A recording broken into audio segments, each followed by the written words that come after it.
ભવિષ્યલક્ષી railway પહેલ પર પરિસંવાદનું આયોજન.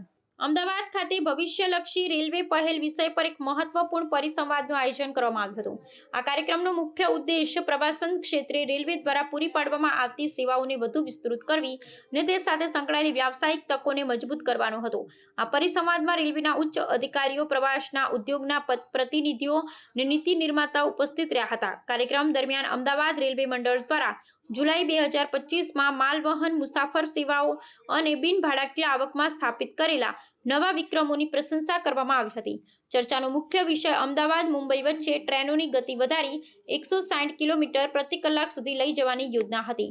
આ ઉપરાંત અમદાવાદ રેલવે સ્ટેશનના પુનઃવિકાસ કાર્યની સમીક્ષા કરવામાં આવી, જેમાં રેલવે બોર્ડના સભ્યોએ કામમાં ગતિ લાવવા માટે જરૂરી નિર્દેશો આપ્યા હતા.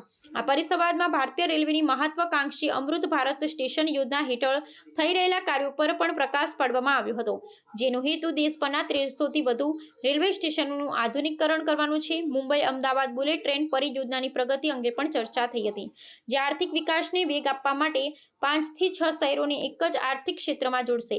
આ પ્રકારની પહેલ દ્વારા રેલવે मुसाफरीने વધુ સુવિધાજનક અને વ્યવસાયલક્ષી બનાવવાનો પ્રયાસ કરવામાં આવી રહ્યો છે. तीसरी ट्रेन जो हम लोग वंदे भारत चला रहे हैं, 150 सर्विसेज अक्रॉस द कंट्री चल रही है.